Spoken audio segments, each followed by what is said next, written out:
et sur la question de modernisation écologique. Je me rends compte que mon PowerPoint n'est même pas terminé, mais bon, c'est pas grave.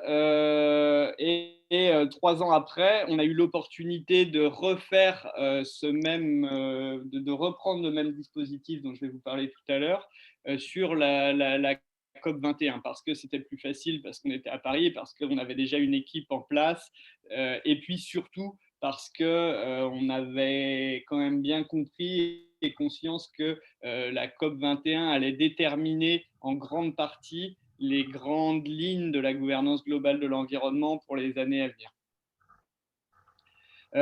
Il y a une dimension méthodologique sur laquelle je vais aller très vite, qui était centrale dans ces projets, qui essaie de mettre en place une méthodologie collaborative pour analyser des méga événements transnationaux et pour analyser la gouvernance globale de l'environnement. Donc ça, c'est vraiment le point commun entre ces deux projets. Et surtout, on a mis en place cette méthodologie collaborative. Je pourrais revenir vraiment sur, si ça vous intéresse, les dimensions méthodologiques. Mais on a mis en place ça parce que, en fait, certains d'entre nous avaient déjà des expériences, soit de COP, soit de sommets, de grands sommets, et on était tous frappés par le fait qu'individuellement, quand on y va et quand on n'y va pas trop préparé, on ne comprend pas grand-chose de ce qui se passe tellement ces événements sont gros en taille. On parle d'à chaque fois plusieurs dizaines de milliers de personnes, plein de side events qui sont ces événements qui sont organisés durant ces événements. Et du coup, il y a quand même un coup d'entrée assez fort et un problème analytique très fort et méthodologique qui se pose pour essayer de comprendre ce qui se passe concrètement dans dans ces événements. Donc, je reviens très vite sur ces objets, ce type d'objet. Bon, vous avez tous entendu parler des différents grands sommets de la Terre, Stockholm, Rio, Johannesburg, Rio en 2012. Bon, Paris, c'est une COP, c'est pas un sommet de la Terre, mais ça s'en rapprochait par bien des aspects. Pendant les sommets de la Terre, c'est évidemment des débats plus liés au développement. Alors, ce qui est intéressant, ne serait-ce que si on prend de Stockholm à Rio 92, c'est intéressant de voir comment a été cadrée la question de développement, notamment en rapport à l'économie.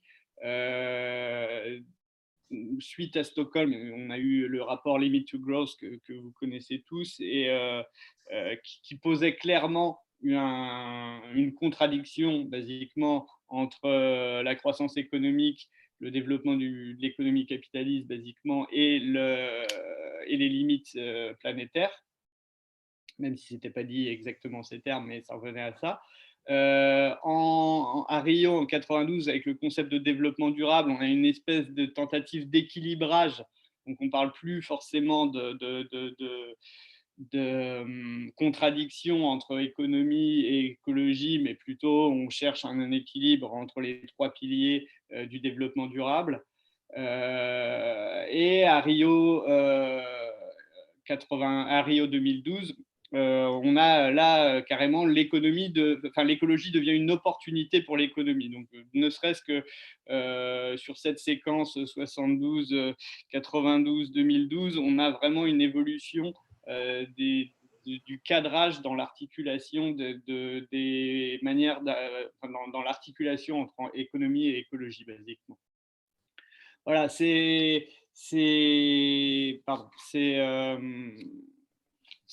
donnent lieu vraiment à des processus de pré-négociation qu'il faut suivre si on veut comprendre un peu les enjeux. Si on arrive à comprendre les enjeux de la négociation au moment des négociations, il est généralement un peu tard, puisqu'il y a beaucoup de choses qui sont cadrées en amont. Donc, comme je vous disais, c'est des très grands événements d'un point de vue du monde qui le réunit, c'est des événements organisés. Alors, c'est des événements aussi, la notion d'événement pose problème parce que à quoi on mesure que c'est un événement? Est-ce que c'est du fait que ce soit un temps concentré? En fait, on se rend compte que aussi ça s'étire dans le temps. Il y a une dimension organisationnelle très forte et puis il y a une dimension historique aussi. plus ou moins marqués. Par exemple, le Rio 92 est considéré comme un espèce de succès historique, comme Paris 2015 le sera, alors que d'autres sont moins jugés comme des événements au sens de, de leur capacité à modifier la trajectoire un petit peu, la trajectoire politique notamment. Donc, comme je vous disais, c'est des événements qui s'étendent dans le temps et l'espace, donc la notion d'événement aussi doit être relativisée. Voilà, sur la COP 21, ça j'y reviendrai. Ce qui était intéressant, s'intéresser spécifiquement à la COP 21 et pas une autre, c'est qu'elle venait vraiment clore un cycle de négociation et en ouvrir un autre. Donc, dans la gouvernance globale du climat, elle était particulièrement intéressante à traiter. Donc, voilà pour la notion. Pour la méthode, je vais très vite là-dessus. Donc, c'était des collectifs de chercheurs en sciences sociales. On était une quinzaine à Rio, une vingtaine, un peu plus. Ça dépend. Enfin, ça dépend si on prend le noyau ou le groupe dans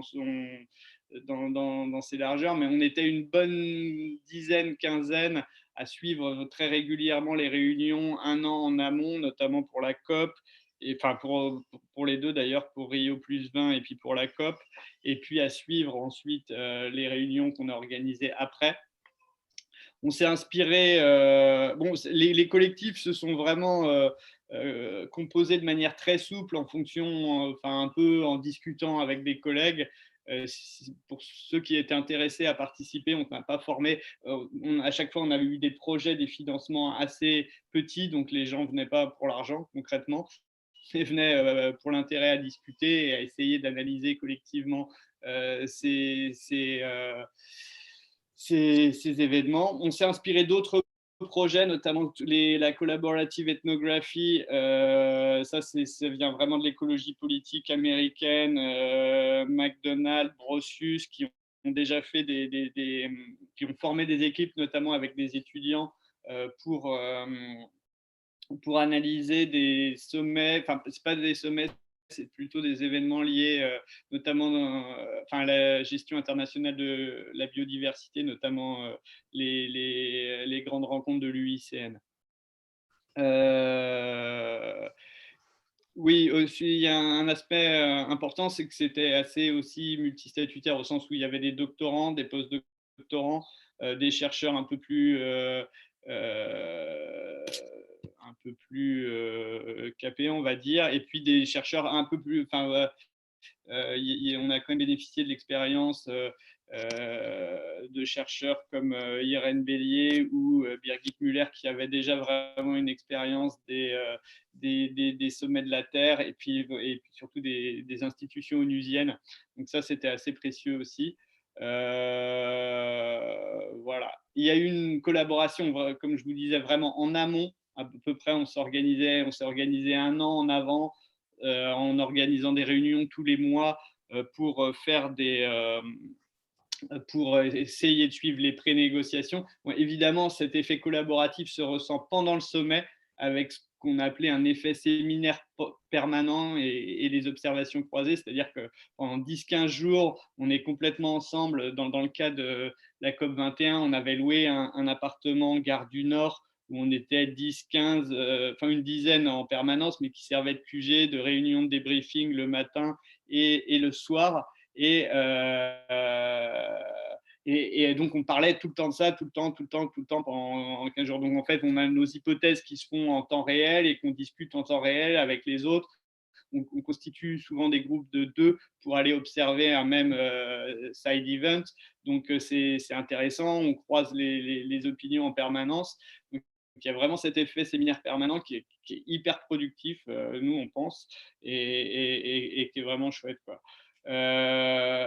Et ça a été des projets qu'on a essayé de mener de la manière la plus conviviale possible. Alors, la convivialité ne se décrète pas, mais bon, on a essayé de mettre en place des instruments les plus conviviaux possibles pour faire ça, notamment des séminaires en aval aussi, hors les murs, c'est-à-dire hors cadre universitaire. On a loué des maisons pour discuter, débriefer Et donc, la dimension collaborative a été aussi importante dans l'écriture des ouvrages.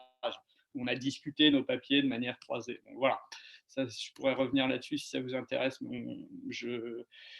Je reviens sur cette histoire de taille de méga événements transnational. Alors évidemment, on tend à retenir de ces méga événements les négociations qui sont vraiment le cœur, mais qui sont finalement réduits à un espace et un nombre d'acteurs assez limité. Mais il y a toujours donc il y a tous ces side events, ces événements, et c'est des lieux de socialisation où les gens se rencontrent, discutent, poussent leur agenda, tout autant que des négociations, voire plus que des négociations. Là. Donc vous voyez, là j'ai mis une table de négociation. Alors ça a été une surprise pour nous à Rio. En fait, on ne pensait pas avoir accès aux négociations. Et en fait, vu qu'il y avait eu un lobbying assez fort des major groups, tout le monde pouvait avoir accès aux négos. Même des fois, c'était un peu troublant. On était derrière les gens du G77, ils nous demandaient des conseils si on avait, en pensant qu'on faisait partie des délégations. Donc ça c'était intéressant. On a pu vraiment accéder aux négociations, ce qui a un peu changé d'ailleurs notre agenda de recherche. Mais vous voyez, ça se passe aussi, j'ai mis dans des hôtels, ça se passe évidemment dans la rue, dans les contre-sommets. Donc même géographiquement, c'est quelque chose d'assez compliqué à maîtriser et en aval, au-delà du suivi des négociations, il y a un gros travail de logistique. Réserver les hôtels, savoir où ça va être, savoir où sont les événements, savoir se déplacer dans cette géographie un peu complexe du sommet. Là, par exemple, je vous ai mis la carte de Rio où il y avait le centre de négociation à Barra da Tijuca et le contre-sommet au Parque de Flamengo. Et ceux qui connaissent Rio, vous savez que c'est grand. Donc, c'était pas facile de se déplacer d'un point à l'autre. Pour la conf de Paris, c'est pareil. Il y avait vraiment le centre, le Bourget, avec le centre de négociation, l'espace société civile officielle à côté, et puis les espaces société civile off, plutôt vers le centre de Paris ou Montreuil. Donc il y a cette dimension géographique qui est aussi compliquée à gérer. Pour le projet Ecoverio, là, je vais vous parler en priorité de ce premier projet. La problématique qu'on avait vendue un petit peu dans le petit financement qu'on avait obtenu, qui était un financement de 10 000 euros. Donc, vous voyez, pour payer les billets, déjà, une fois que vous avez payé les billets, il ne reste plus grand-chose pour quelques chercheurs. Mais bon, on s'est agrégé avec d'autres personnes qui avaient d'autres petits financements, donc on s'est débrouillé. Mais le projet avait été monté sur l'histoire de l'émergence de l'économie verte. C'était notamment notre collègue Valérie Boisvert qui avait noté que comme le sommet de la Terre de Rio 92 avait été l'occasion de la mise à l'agenda du développement durable, la notion de développement durable, celui de 2012 devait être celui de la mise à l'agenda de l'économie verte, qui est un des deux thèmes. Il y avait le thème de l'économie verte et le thème de la refonte institutionnelle des institutions de gouvernance de l'environnement surtout, mais ça avait vraiment été poussé par l'Europe et le PNUE, c'est cette thématique de l'économie verte comme une thématique centrale de négociation. Donc en fait, on devait s'intéresser collectivement à ça, en faire la généalogie et puis une espèce de cartographie.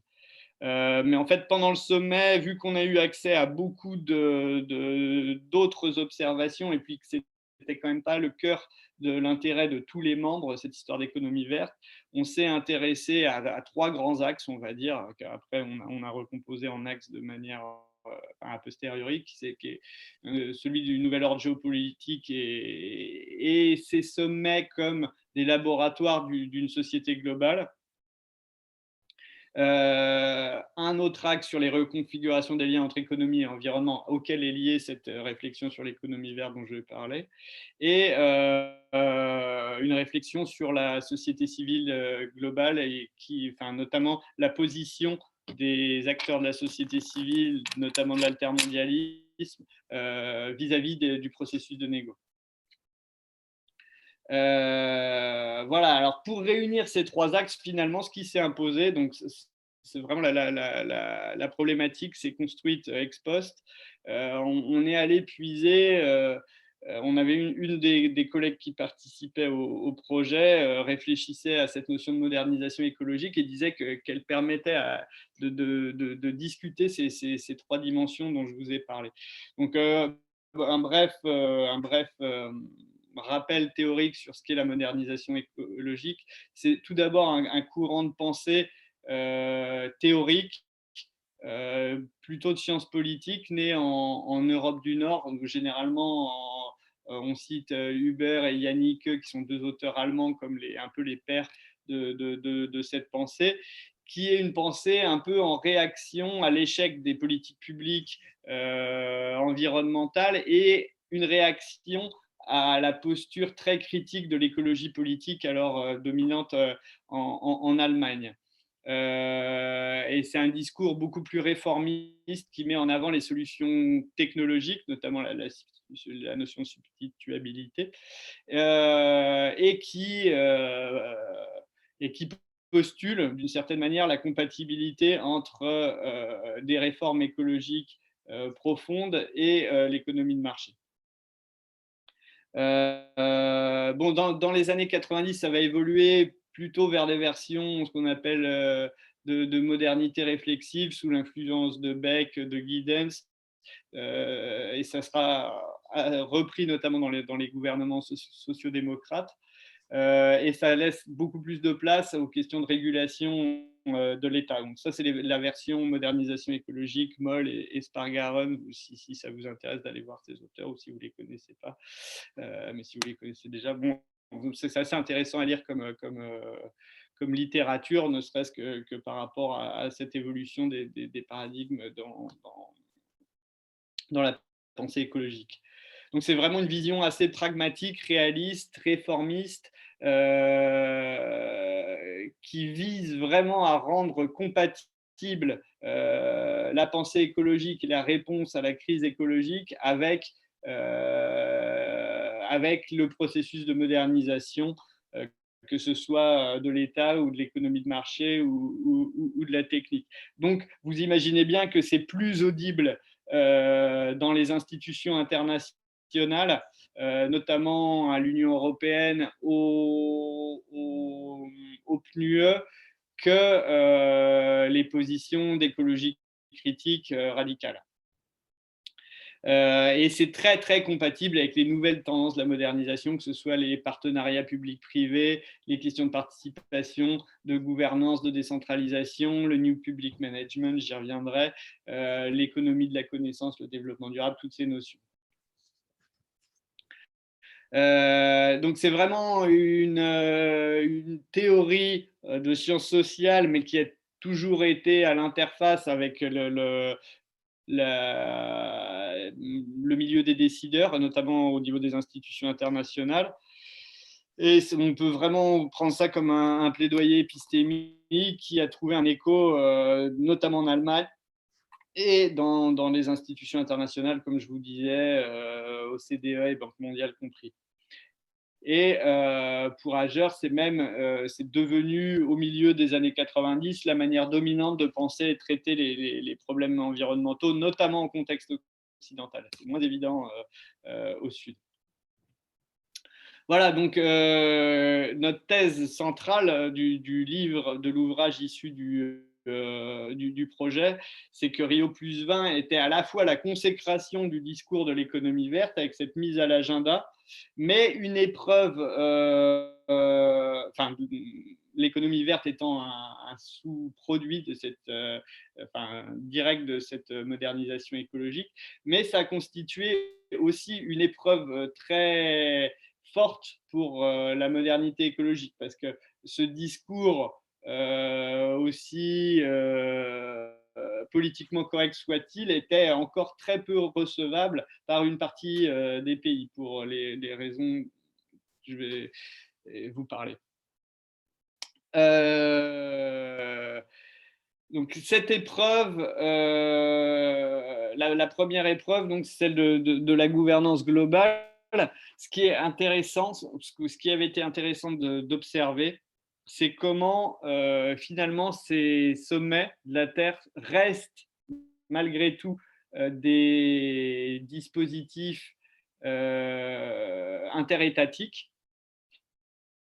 et que ça pose problème puisque finalement on est dans du multilatéralisme interétatique, mais on est censé gérer la société globale qui dépasse largement les États, quoi. Donc en gros, on a une espèce de société globale où se mêlent société civile, multinationale et États, think tank, qui n'est pas, enfin, en fait, le cadre étatique et le cadre international et multilatéral semblent trop étroits pour gérer cet objet beaucoup plus grand. Donc, même si les négociations interétatiques sont le cœur, on se rend compte que c'est autre chose qui a à gérer, que le collectif à gérer est bien plus large que celui de l'ordre international, basiquement. Il y a aussi un choc très fort entre les principes d'une bonne gouvernance qui sont vraiment ceux prônés par la modernisation écologique, c'est-à-dire une approche gestionnaire des questions environnementales, de la crise écologique, et des questions de gouvernabilité qui sont vraiment de différents ordres. C'est là, enfin, c'est assez intéressant de distinguer entre gouvernance et gouvernabilité. Ici, la gouvernabilité, je l'entends vraiment comme les conditions politiques, sociales, économiques, de la gouvernance. On peut penser que tout est gouvernable en termes de gestion, mais en fait, quand on est face à des conflits géoéconomiques, géopolitiques extrêmement forts et face à des résistances extrêmement fortes, la notion de gouvernance devient un peu courte, voire hors de sens pour appréhender ces problèmes. Très concrètement, l'Europe qui, à Rio +20, vendait cette question d'économie verte et de modernisation écologique, en situation de faiblesse par rapport à des puissances comme la Chine qui s'affirmait et qui voyait plutôt, si dans un premier temps les Chinois voyaient d'un bon œil cette notion d'économie verte, ils sont alignés sur les positions du G77 qui ont vu ça vraiment comme un instrument pour les Européens de brider leur développement. Et du coup, cette notion a été disqualifiée dès avant les négociations. Et en fait, on a essayé de l'amoindrir systématiquement pendant les négociations. Donc, vous voyez cette espèce de contraste, enfin, ou d'opposition entre une manière très gestionnaire et même très diplomatique de gérer les questions politiques et finalement la violence derrière des rapports de force géoéconomiques et géopolitiques est vraiment, bon, c'est pas spécifique à Rio +20, mais c'était assez prégnant durant cet événement. Bon, il y avait aussi ce contexte de la montée des BRICS et de l'effacement de l'Europe qui était vraiment très perceptible. Les salles de négociation sont vraiment des endroits super intéressants et pertinents pour voir, pour toucher un peu les rapports de force géopolitiques. On voyait que les Européens étaient courts, n'avaient pas l'argent aussi pour mettre dans l'aide au développement et du coup pour pousser leurs arguments.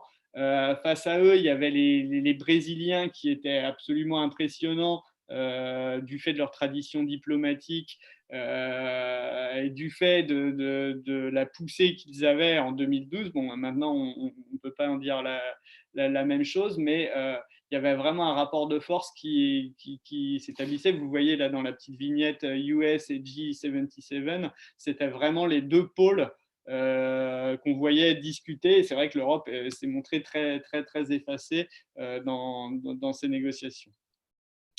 La seconde épreuve, bon, la principale, je reviens surtout sur notre chapitre qu'on a écrit avec Valérie sur l'économie verte. Il y a vraiment eu, enfin, cette mise à l'agenda de l'économie verte a été très, bon, a été un échec basiquement, puisque elle a été prise en gros entre deux feux.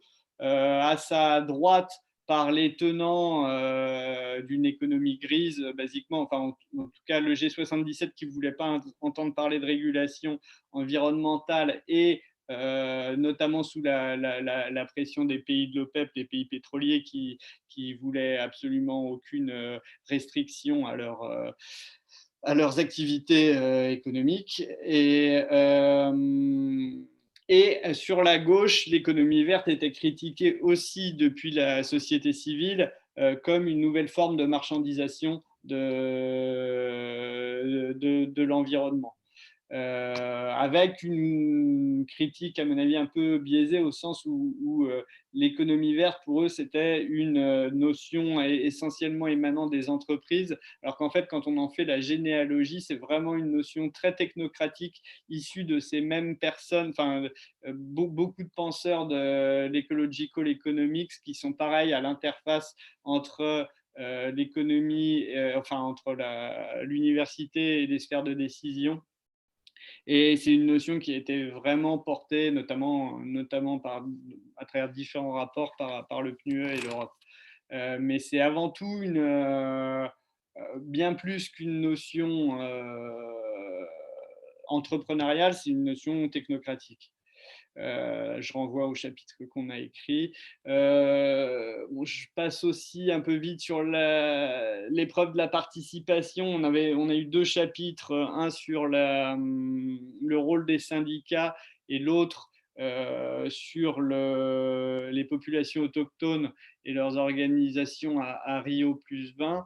Mais enfin, celui qui montre le mieux l'épreuve de la modernisation écologique, c'est celui sur les reconfigurations en gros de l'altermondialisme post-Copenhague. En fait, il y a eu un réinvestissement d'une grosse partie du mouvement alter sur le mouvement climat, et après Copenhague et l'échec de Copenhague, on sentait un espèce de moment de flottement de savoir dans quelle mesure il était pertinent d'investir autant dans le suivi des négos et des résultats très incertains, et dans quelle mesure, au contraire, il ne fallait pas s'opposer au processus de négo, ou en tout cas le suivre de manière très critique pour, en gros, pousser les États dans leur zone de rapprochement. Tout ça lié à une forme d'épuisement du système de participation interne à l'ONU, interne de la société civile, qui est celui des major groups. Alors, ce sont vraiment des réflexions intéressantes. En plus, c'était vraiment intéressant parce que dans l'équipe, même s'il n'a pas participé, il y avait notamment Maxime Comte d'Attaque qui était à la fois acteur et analyste. Donc, c'était vraiment intéressant de l'avoir avec nous et de discuter de tout ça. Mais nous, ce qu'on notait dans le chapitre, c'est qu'il y avait aussi à trop s'éloigner, enfin vous voyez bien, à trop être proche du processus de négo, à trop coller au processus de négo, il y avait le risque de perdre la dimension critique et de se faire avaler par ce processus très bureaucratique, très technique. Et à s'en détacher complètement, c'était le risque inverse de décrocher un peu du politique et de rester dans le symbolique, qu'on voyait notamment, qui était un peu perceptible sur la critique de l'économie verte qui, à notre sens, manquait un peu de profondeur, quoi, qui servait à recycler toutes les thématiques autour de la marchandisation du vivant, mais en fait, c'était pas vraiment ça dont il était question. Bon, ce qui était, pour conclure sur le projet Ecoverio, ce qui était intéressant, c'est que cette histoire de modernisation écologique, et d'économie verte notamment, porté par l'Europe et le PNUE, était un peu le seul discours environnemental sur la table des négociations à Rio, et qu'il a été très, très sérieusement questionné, autant par la société civile, mais enfin, surtout en interne au négo par les pays du G77, notamment ceux de l'OPEP, de la Chine et les États-Unis, qui à ce moment-là, en 2012, n'étaient pas du tout prêts à avoir des accords très, très ambitieux sur ces questions. Je rappelle encore que c'était le discours, c'était aussi le contexte post-Copenhague, donc la COP de Copenhague, la COP 15 de Copenhague, qui était une COP climat, mais qui avait beaucoup pesé dans l'ambiance de Rio. Comme quoi aussi, ces processus ne sont pas à prendre aussi que comme des événements, mais ont vraiment une longueur historique, et il faut les prendre dans la série aussi des négociations et dans leur dynamique. Et vraiment, bon, c'était absolument pas optimiste et jovial, mais on sentait très clairement, en ayant suivi les négociations, qu'il n'y avait aucune volonté d'avancer sur les questions environnementales, et que la croissance pour tous et le développement économique classique des pays du Sud semblait être le seul horizon, et que finalement, par rapport à Stockholm, on avait très très peu avancé au-delà des discours. Voilà. Pour faire la transition, je reviens sur il y avait eu je ne sais pas si vous en aviez entendu parler, aux alentours de 2013-2014, il y avait eu un manifeste écomoderniste qui, justement, dans le prolongement de Rio et dans la perspective de la COP 21, qui relançait cette version très positive de la modernisation écologique, en prônant notamment bon, toujours pareil, hein, cette histoire de compatibilité entre le développement technologique, économique et et l'écologie, qui devient une opportunité même pour le marché et le développement des technologies. Donc c'était porté entre autres par des think tanks proches des entreprises de la Silicon Valley, des choses comme ça. Bon, c'était aussi intéressant parce que, d'un point de vue intellectuel, que Bruno Latour avait été un peu engagé là-dedans, ou enfin plutôt on l'avait, comment on dit selon ses propres termes, enrôlé là-dedans.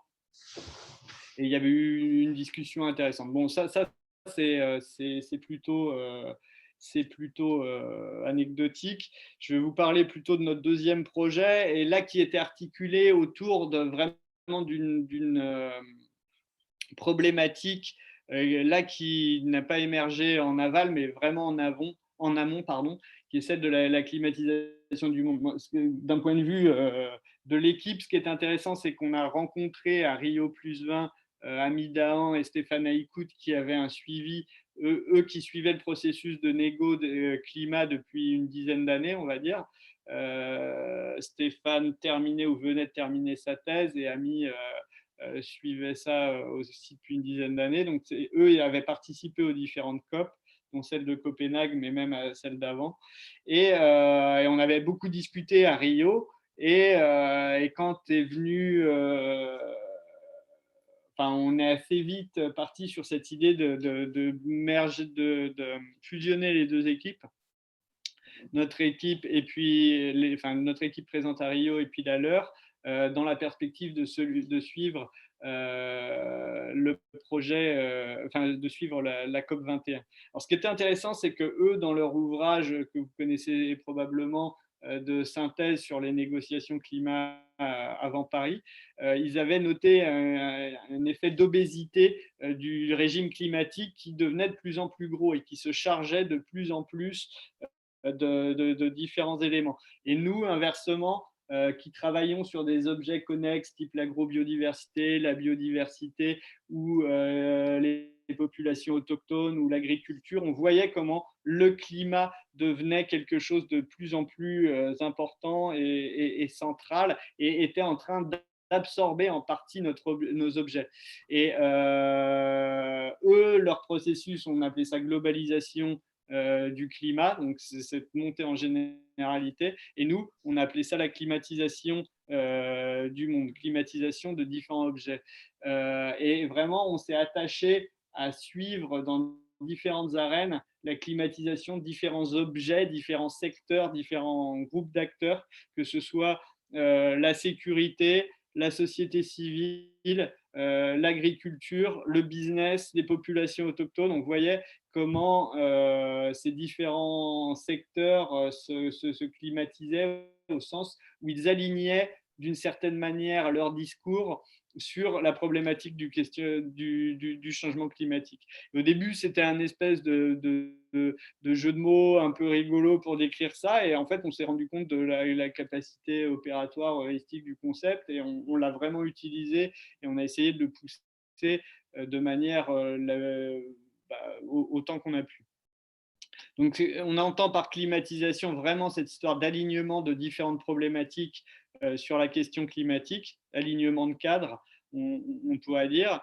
Mais ça peut aussi vouloir dire, et ça veut dire historiquement aussi, une conscience accrue de la question du problème climatique. La climatisation est aussi devenue la forme dominante d'environnementalisation, au sens où le climat devient l'arène, est vraiment devenu l'arène centrale au niveau international, mais même maintenant, quand on parle de questions environnementales, les questions de pollution, de biodiversité, d'océan passent vraiment très très loin derrière le cadrage climatique et même tendent à être absorbés, même s'il y a des phénomènes de résistance, mais ça devient vraiment une manière, le climat devient la manière centrale de parler d'environnement. Et c'est vraiment un processus de traduction au sens latourien en termes climatiques de différentes problématiques qui, à la base, ne sont pas forcément reliées. Et c'est aussi un processus historique qu'il faut prendre justement dans son historicité, qui est aussi réversible, qui a des moments d'intensité. Et la COP21 a fonctionné, c'est ce qu'on dit, comme une espèce d'énorme machine à climatiser.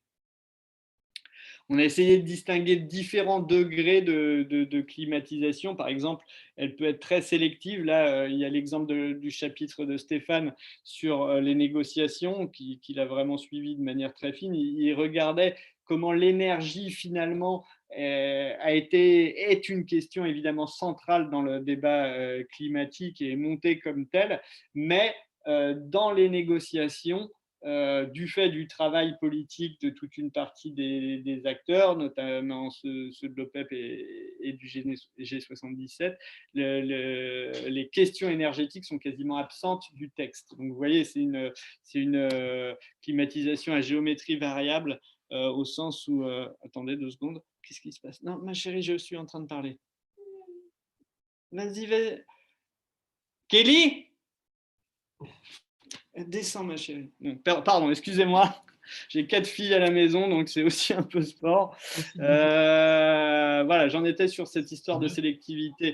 Elle peut être aussi évidemment très stratégique, cette climatisation. Il y a un très, très bon chapitre d'Aurore Viard-Creta et j'ai oublié le deuxième auteur sur les questions de développement. Et en fait, sur l'aide au développement, comment l'aide au développement s'est alignée sur la question climatique, mais finalement en relabellisant énormément de choses préexistantes et que finalement, ça ne changeait pas grand-chose. Voilà. L'ambiguïté, évidemment, il y a tout un chapitre sur le rôle du business qui, à la fois, se fait le chantre, enfin, les différentes organisations du business, notamment le World Business Council for Sustainable Development et d'autres organisations du business qui sont très critiques pour les États en leur disant mais mettez-nous des régulations, nous on va faire mieux et plus vite, tout en étant évidemment aussi dans des dynamiques de greenwashing. Mais bon, c'est toujours plus compliqué que ça, au sens où il y a des secteurs beaucoup plus allants que d'autres, et d'autres beaucoup plus résistants. Donc là aussi, il faut étudier toute la gamme d'ambiguïté des formes de climatisation.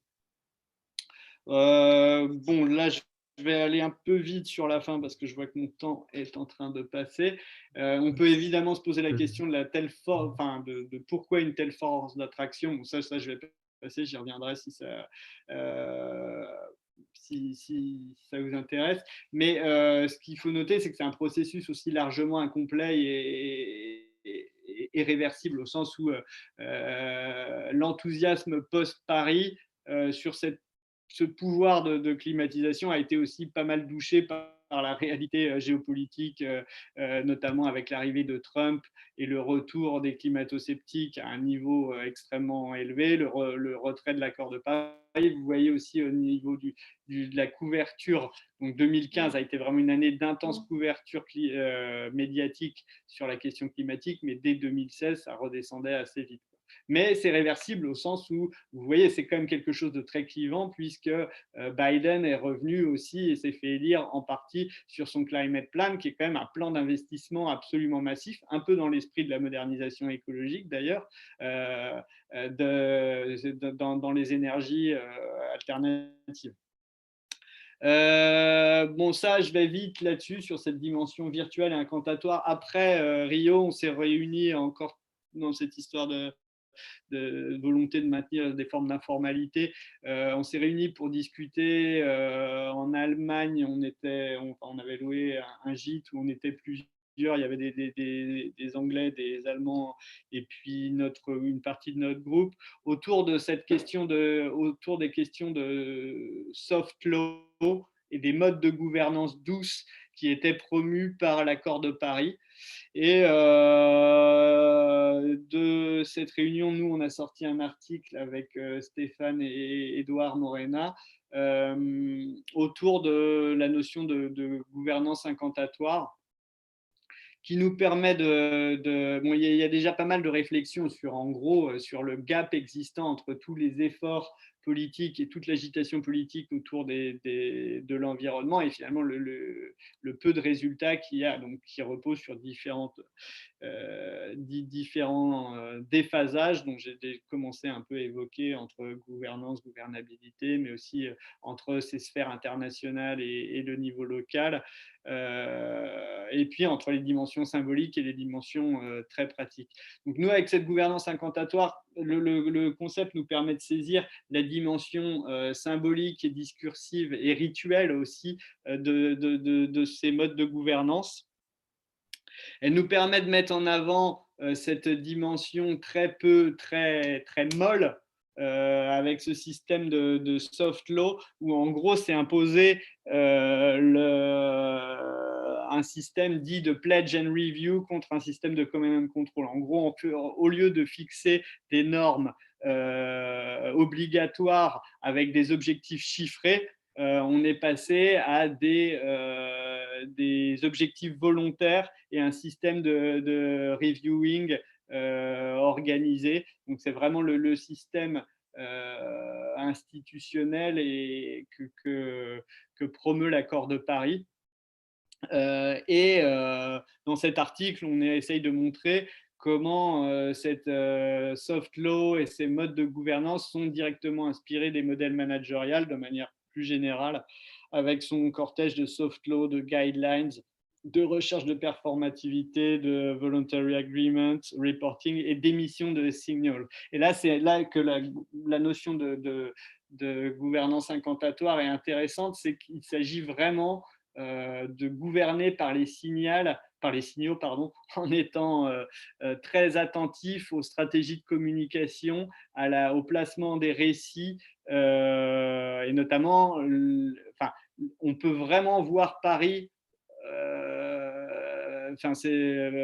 Paris 2015, tout autant qu'un succès diplomatique d'un point de vue du texte qui est émis, comme la promotion du récit vers la transition planétaire pour un futur bas carbone. Et ça a été vraiment une stratégie qui a été extrêmement pensée. Là, je vous renvoie à des papiers de Édouard Morena, qui s'est vraiment intéressé notamment au rôle des think tanks et des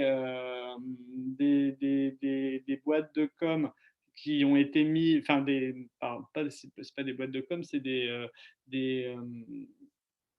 à des regroupements, enfin des collectifs qui ont essayé de cadrer vraiment une communication extrêmement huilée à partir de l'échec de Copenhague, donc entre 2013 et maintenant, et qui à chaque événement essayent de diffuser des manières de parler basées sur le côté très positif et optimiste pour la génération d'un futur bas carbone.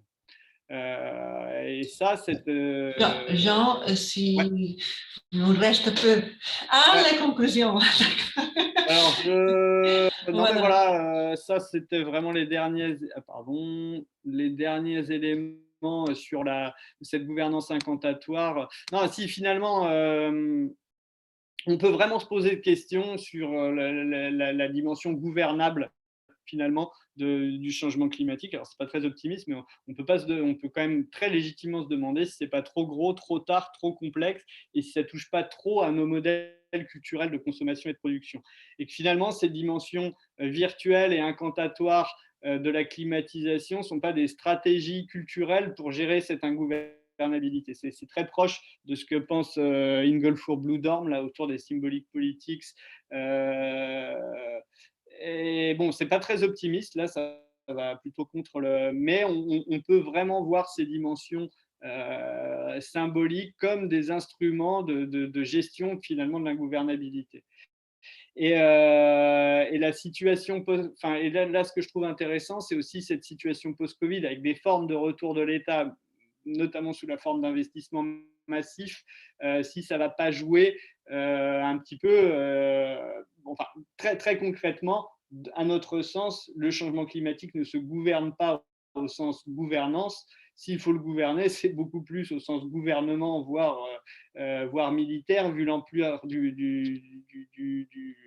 vu l'ampleur du problème. Et ça se gère, enfin, ça se gère beaucoup plus comme une pandémie mondiale que comme une question gestionnaire. Voilà.